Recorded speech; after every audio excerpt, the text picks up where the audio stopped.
Okay, the original Q&A group is back. Coach Keith and Coach Vannessa.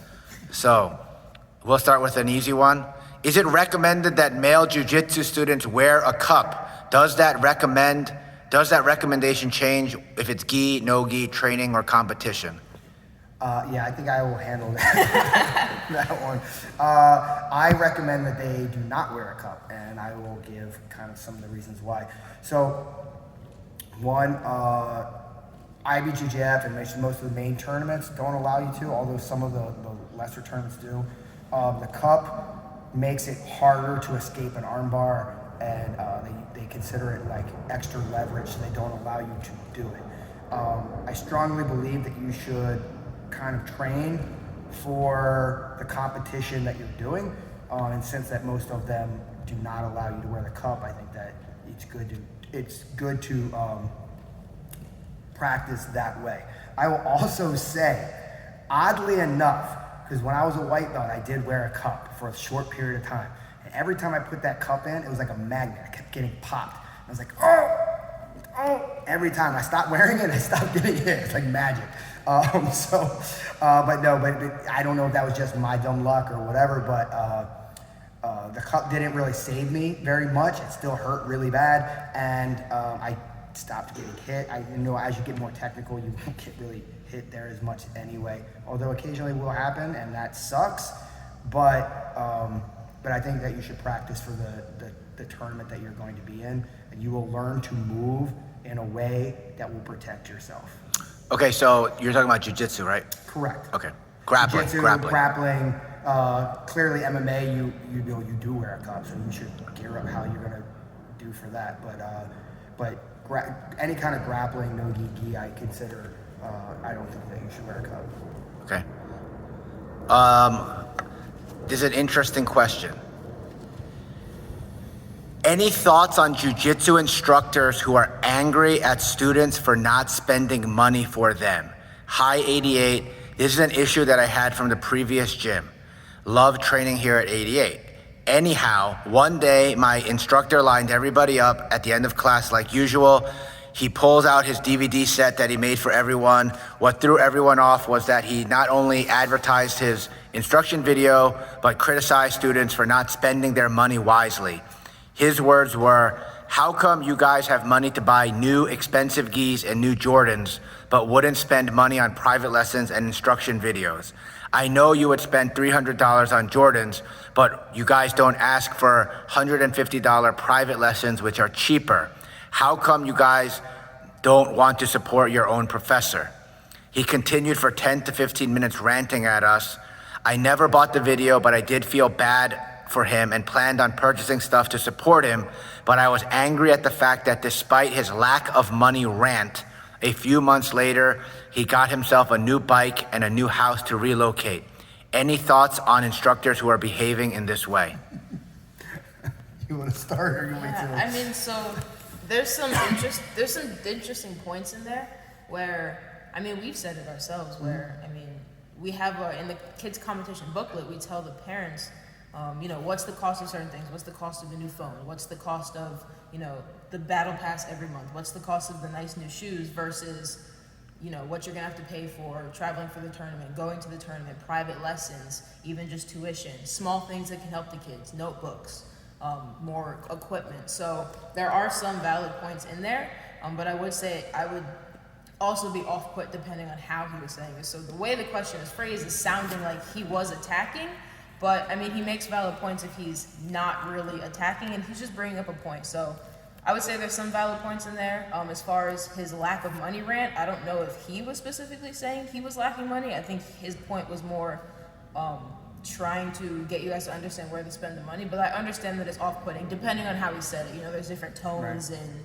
attitudes that you can pick up in a voice, so I would have to hear how he said it and actually be there to assess it myself, because maybe I would have been off-put too, but he does make good points. I mean, if you're dedicated to something, you should want to spend money towards that. So instructionals, private lessons, over Jordans and a new expensive gi where you can just wear a standard gi and that'll last you a long time. Some of the more cheaper gis that we sell here will last you just as long as some of the more expensive ones you'll find on the internet. So I think there are good points.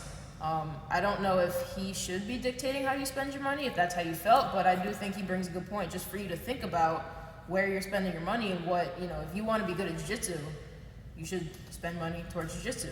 But if you're not super, you're not super committed to jiu-jitsu, then I get it. Go spend your money elsewhere. But I do think he makes valid points, and I think I would have to kind of be there to hear how he said it and kind of hear how he presented it. But I don't think he was completely wrong, but I also wasn't there. So he does make a good point. I mean, spend your money where you should instead of just wants, needs versus wants. Right, yeah. I mean, it could definitely have been a terrible sales pitch. And if it came across as a terrible sales pitch, then it is what it is. You also have to see value in what the person is offering.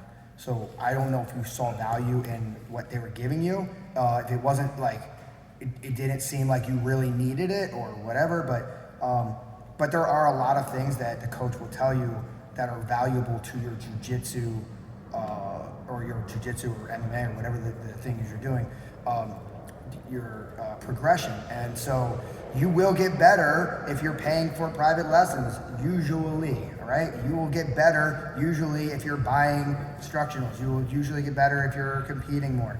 So often as a coach, I think that we get the I don't want to do it because I don't have money argument, and sometimes it's valid because sometimes the person really doesn't have money, but then I think the bigger point is like Vannessa's saying, sometimes that's not really a valid thing. You can't come in and say, Coach, I can't do the tournament, and then the next day buy I don't know, the new iPhone and the new whatever, and then the coach is like, did you really not have the money, or did you just, that wasn't what was important to you? The people that you see on their Instagram stories, they're going out to expensive dinners that they don't really need all the time, always going out to eat, and you can see them where their money's going. Right. So, but again, I mean, it's up to you to what you believe is valuable to you, and if you think that bougie dinner is more important than the DVD series, then that's on you. But the coach, of course, is going to try to make the argument because he wants you to be better at jiu-jitsu, because that's what you're paying him to do, make you better at jiu-jitsu. So sometimes it's just from coming to class, but other times you can do so many things that'll supplement your jiu-jitsu, that'll fast track you and get you better faster. So it's a very hard without me actually being there and hearing what the guy is saying. It literally could just have been a terrible sales pitch. I have no idea. I think it depends on intention too, because from how the question is phrased, it sounds like his intention was spend money on me. But I think here, even when I go around and ask the kids and stuff if they want private lessons, and if they say no, I'm like, okay, I'll just go ask somebody else. I'm not super pressing on it, especially, I've had parents tell me they don't have the money. I'm like, no problem. If you do, let me know. And then I go and try to fill up the spot. My intention is because I want that one-on-one time with 2, sometimes even 4. I sometimes put 4 kids in a session, and I let them split the time because I want them to get better. I've done hours private lessons with 4 kids, and they all split the hour with me, and it saves them money, but I get that, that personal time with them outside of the class. So it also just depends on intention of the instructor. Right.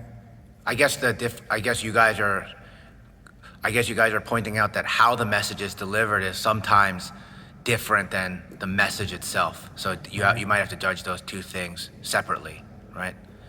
Okay, that goes right into the next question. How can I learn faster as an upper belt? How can I learn faster? As an upper belt.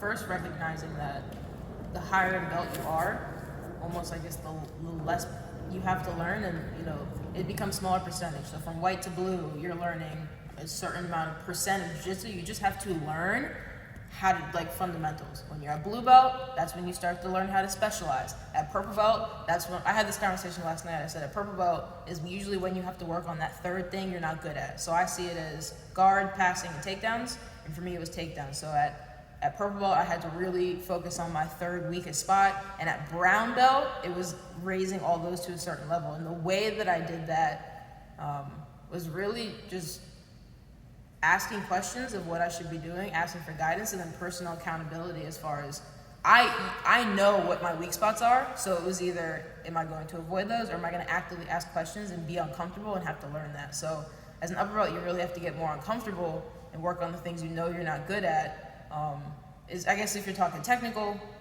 work on the things that you know you're not good at, or add in different systems if you need it, and understand that it's going to be harder and harder for you to attain mastery of something than it was at the lower belts, so white or blue belt. And if you're asking how to do that, I started taking notes, identifying what was happening in my sparring matches, paying attention to the technique a little more, extra drilling, watching film on black belts and different instructionals. So if you ask how or technically, it's... Yeah, so I think, I guess that's kind of important distinction, because if you're asking what could I do that I'm not already doing, I mean, you have to ask yourself, well, what are you already doing? Are you coming to class? I would guess it would be the very first thing, regularly. Are you doing drilling on the side? Are you doing conditioning on the side? Are you taking notes? Are you filming your matches? Like, even in the room, like we have a lot of our guys, they film their matches so they can go back and watch. So if there's a question, it's a lot easier to just show the coach, hey, this is what happened. Because usually when you explain something to the coach, sometimes in your mind it's a little bit different than what actually happened, because you're in the moment. You don't actually perceive the thing that's actually happened correctly. So if you actually have the video, say, hey, this is what happened, you're like, oh yeah, this is, your grip was wrong, this was wrong. So constantly asking questions, I think, is very important. Like taking a very active approach to your jiu-jitsu. Now, if you're already doing these things, then maybe it has to be more on the micro scale, right? Like, you might have to literally focus, almost like statistically, like, this is happening to me the most amount of times. Why is this one thing to keep happening? What is your grips? Where's your leg position? And you get more micro as you go on. But in the beginning, the first thing is, what are you doing right now that you could add in? Because always adding in something is always going to make it faster. If you're doing private lessons, man, that use super fast track, right? If you're doing, tape study, that would super help. So there's a lot of little things that I think that you can do. But if you're already doing those things, then again, we have to get more and more micro, I think. I would agree with what you're saying.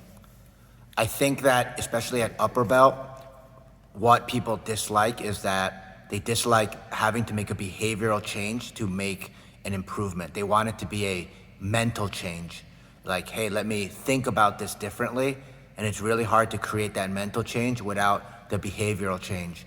And so, I mean, it's very possible. Like, I'll give an example.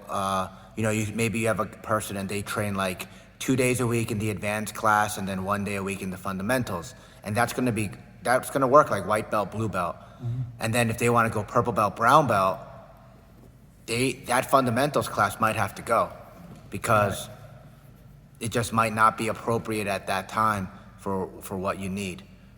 The other thing, so I think a good thing, if you're not sure, is to explore the different methods of training and learning and really commit to them for a month to 3 months and see what effect it has. So if you're a person and you've never done privates, I would do private lessons, pick a coach that you like, or another way is pick a coach you don't like or you're unfamiliar with but is high level, and go with that coach and say, hey, I'm gonna do like legitimately give it a go, right? With the private lessons. Or if you're a person and you never take notes, take notes. Right. If you never film yourself, make it a 30-day challenge and film yourself. Because when you do stuff like that, you start to notice different things. So if you're a person and you only do strength training, maybe you should do some flexibility yoga training. Right. If you only do yoga, maybe you should do strength. So it'll give you a better understanding of both your physical limitations and your jiu-jitsu limitations. And I think that's generally what I recommend.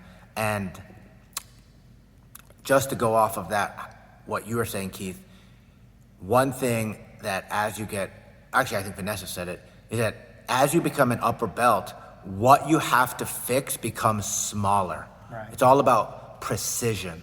So it's almost like when you're a white belt, like, you don't need to be as accurate, and you have like these gross body movements that you're gonna learn, and that's what makes you better. But then as you get higher up, purple belt, brown belt, and definitely black belt, it's going to be tiny, tiny things. Like, Am I reacting properly? Is my hand going to the collar or is my hand going to the lapel? 3 inches apart, and I need to get it to the lapel, but I have an instinct of grabbing the collar. Something like that. And you have to recognize that, and you have to then get your body to get there. And it becomes a smaller kind of a thing. So I see this a lot with, especially purple belts, where the purple belts will get into a position and they're okay in the position, but they're not good, right? Like they'll I do 50-50 or I do close guard and that's my best game. And when I see their results, I'm like, it's not really your best game. It is a game. It is a game that you do and you might be comfortable, but I wouldn't say you're particularly good at it, because if you look at your results, like it's not the same. Right. It's not the same result, I actually had to write a paper on this because I read QBQ, and we had to write what's called an infusion, and I had to relate it to something that I was experiencing. So I actually wrote it on how I had to switch myself at brown belt to get to black belt, because I was a brown belt for a long time, and it was my own personal behavior and my philosophies about jiu-jitsu, and I can share the paper on the Facebook group.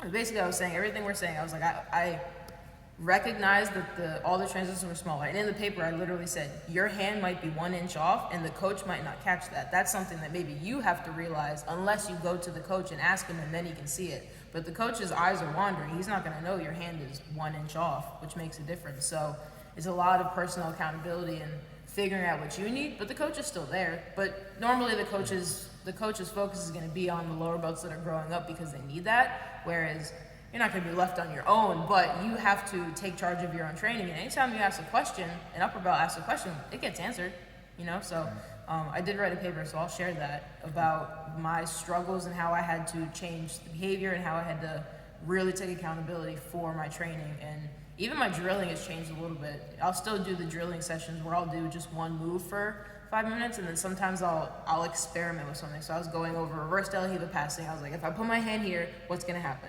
And I asked the guy on bottom, what would you do? And I came up with a bunch of defenses to it, trial and error, tried to figure out what would work, because I knew it was gonna be small transitions rather than just drilling one move over and over again. So small things have changed as far as for me getting better. Yeah, to that point, like I was actually having a little conversation after class today about that. As you get up to the higher and higher levels, things become more conceptual because you start to understand how the human body works. So there's only like a finite amount of possible solutions. Like when you look at it as moves, it seems like there's an infinite amount of moves.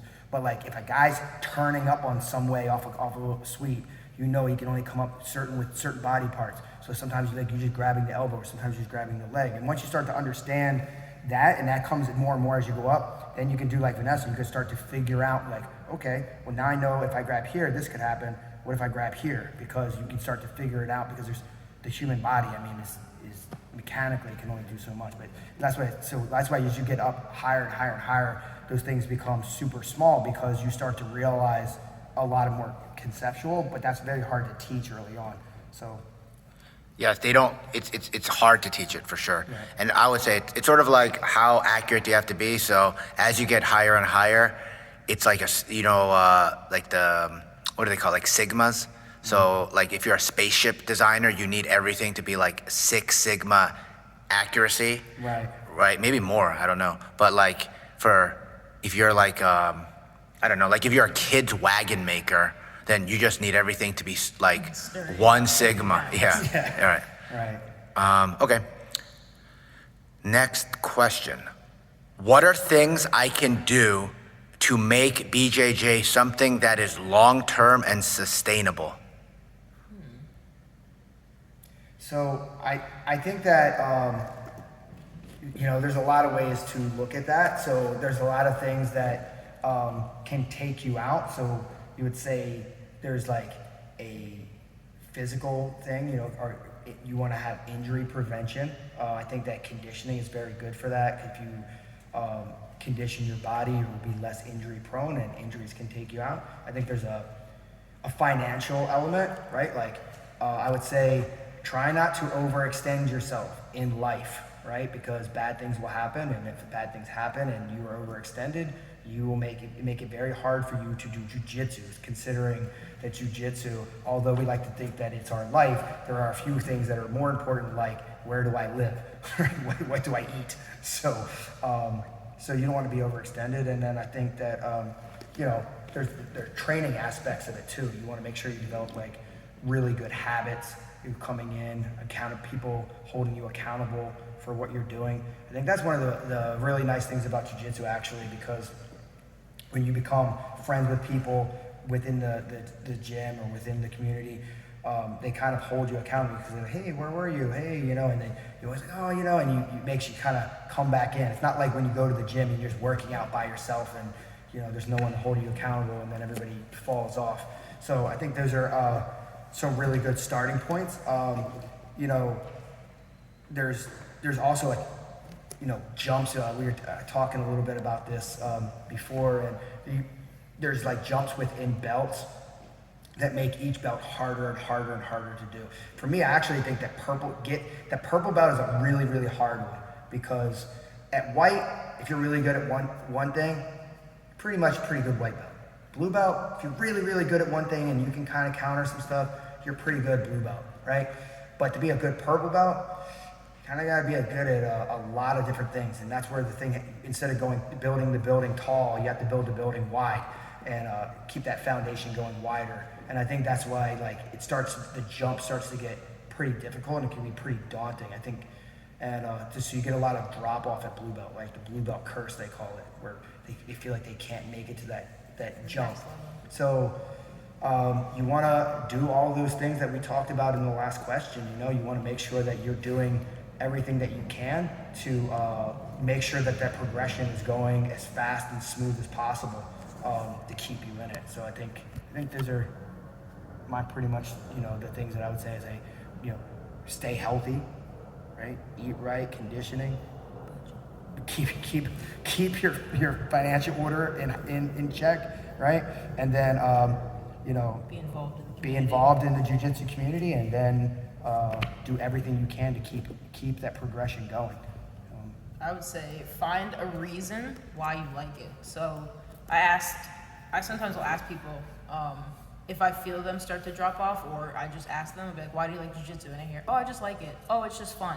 That's not really, in my opinion, a good enough reason that will keep you really in it. So for me, one, I came in as a kid and had no other activities. So I was like doing nothing. I was playing football outside, and I didn't really have any organized sports that I was a part of. So finally for me, my first reason was, one, being a part of a team that I'd never been a part of. So that was my first reason.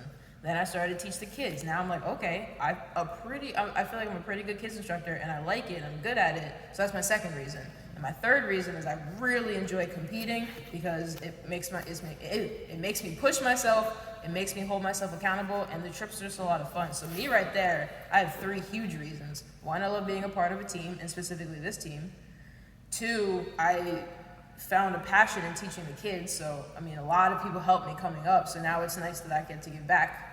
And then three, I really love competing, and the trips are always so much fun, and I always look forward to them. So if anyone were to ask me why I'm in it, I can immediately give those three reasons, and they're pretty solid reasons, So I feel like you have to really ask yourself, why are you doing it? Because if you're just like, oh, it's kind of fun, or oh, I just like it, that's not really going to be able to, I feel like if something happens, that's not really going to be able to pull you in. If something takes you out, you're like, oh yeah, it was kind of fun, but I can do something else. You really have to have your reason and your anchor as to why you're in the sport and why you want to do it. Because what are your reasons? Like, what are your reasons for why?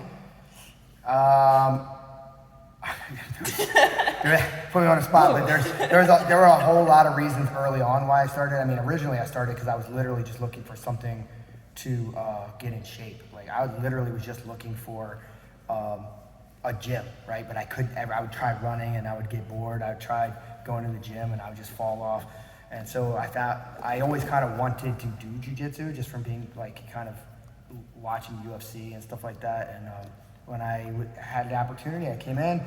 And then what I found is when I was here, I am a very competitive person. by nature, even though I said when I walked in the door that I would never compete at jiu-jitsu, fast forward many tournaments later, right? I just am a very competitive person by nature, so I found something that I love doing. I was able to stay in shape and stay healthy, and I was able to find that camaraderie. I think is like super important. I always liked being part of a team, and when you get older, I know because I started much older, and it was a little bit opposite story. When you get older and you're outside of school, you're no longer in school. You're not really doing team type stuff anymore. And even though jiu-jitsu is an individual sport, you still have a team. You still have your camaraderie. You still have your training partners. And I think that is something that I was missing a lot as I got older. And then when I found it kind of relit that fire under me, and I pretty much love everything about it. Now that I don't compete really anymore, I have fallen in love with teaching, and I love kind of helping other people have the same experiences that I did. I got to travel the world. I got to do all of the things that I think that will help people grow in their lives, and that I kind of want to instill that on other people, because it was such a good experience for me. Why wouldn't I want other people to go do the same thing? So it's almost like that pyramid. I forgot what it's called, but at the top, or it's like the bottom, it's like minimal survival, and at the top, it's like self-actualization, right, where everything else is covered. So now you get to help other people do that. So that's, I think, both of our things with teaching. Right. For me, I would agree what Coach Keith said. The three, generally, it's going to fall along three reasons why people quit, right? So the first reason that people quit is physical injury, and then recovering from the injury, mentally recovering, not just physically, being comfortable doing physical stuff again. That's why, and injuries can be acute versus chronic. So we've had people who've had chronic injuries that forced them to stop. I think like people have, I played football since I was a kid, and now I'm 35, I want to do jiu-jitsu, but when I come in, my neck is really messed up and it's really not safe for me to do jiu-jitsu. Okay, chronic stuff, that sucks. Acute injuries, hey, I messed my knee up, I had to get surgery on it, it's gonna keep me out for 6 months to a year, and then it's hard to come back and they never feel comfortable really doing it again. So what I would recommend in those cases is what Keith said. Make sure that your body is strong so that you can do sports, right? It's something that's gonna help you your whole life. And for some people, it's going to be flexibility. Some people, it's cardio. Some people, it's strength. But you should be doing something if you want to do jiu-jitsu for a long time to keep your body strong. And when you do partner choice, you must be very, very careful with your partners, right? Especially in the beginning, right? You don't need to be the tough guy who goes with everybody who's rough, So be careful with who you pick and make sure you rehab your injuries completely, right? Like, especially when you're young. I mean, I did the same thing. Is you're a little bit you're injured, you're literally injured, but you want to push it because you want to train. That kind of stuff almost always ends up being a problem later. So if the sports doctor tells you 6 weeks, make it 6 weeks. Unless, of course, you have some external circumstance like, hey, you're fighting for the UFC title and it's in 5 weeks. The Olympics are in 4 weeks, right? Then you have to make a decision, right? right? Yeah. You have a knowledgeable decision. The second thing I would say is like the financial, whatever Keith said, right? Overextend, especially if you're a young competitor. I know a lot of young competitors, they feel like they have to compete. When it was more rare, the Grand Slam tournaments were more rare, it was like you had to go to Brazil, you had to go to Europe, you had to go to Japan, you had to go to Worlds, and the Worlds was in Brazil. And people would be like putting it all on credit cards to be able to live that jiu-jitsu lifestyle. It's much less like that now because there's so many ways to get good competition. But back then, I knew guys that, they're gonna have a 3-year run, perfect. They go to every tournament, and then 3 years later, they're like, I I have to get a full-time job and work overtime just to pay all these credit cards back. So you want to make sure you don't overextend. And then I would say the third thing, and this is something that relates back to the Blue Belt Blues, like what you said, Coach Keith, which was you need to feel progress in your jiu-jitsu. And the paradox that hits every single person is that you sort of have grown comfortable and you have been successful doing things a particular way. In order for you to progress, at some point, you might have to change from the path that made you successful. You might have to do things a little bit differently, and then you will be a little bit uncomfortable, and you might not want that.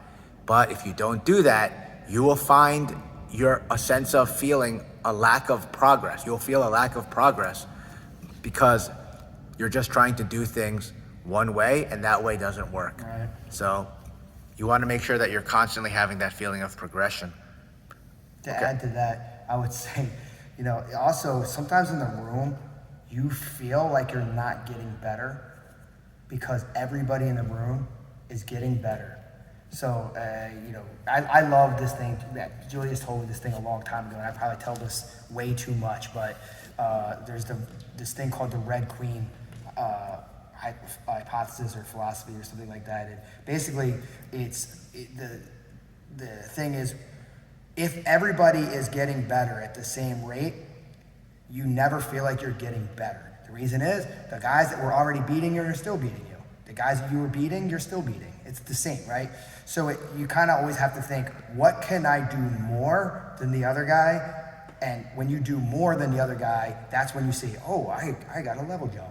And in jiu-jitsu, it's funny because sometimes it's one little thing. Like you figure it out, like we talked about earlier, like, oh, if I just moved Vannessa say, if I just moved my grip up 1 inch, right? I just moved my grip up 1 inch and your game just blew up. Like, man, I got so much better. Did you really get so much better? Yeah, you're more effective, but it was because you just fixed one little thing. So sometimes it's that, and sometimes it's you just gotta, train more, or you gotta do more something, more drilling, more something, and then you'll see the jump. And then, because I think it's important to constantly feel the progression, maybe not every day, but over time, you don't wanna feel stagnant, and that often comes just because everybody in the room is also getting good, and as you go up together, sometimes you don't feel it, and that doesn't mean that you're not getting better, but you can definitely increase it, and then you'll feel like you're king of the world. Cool. Thank you.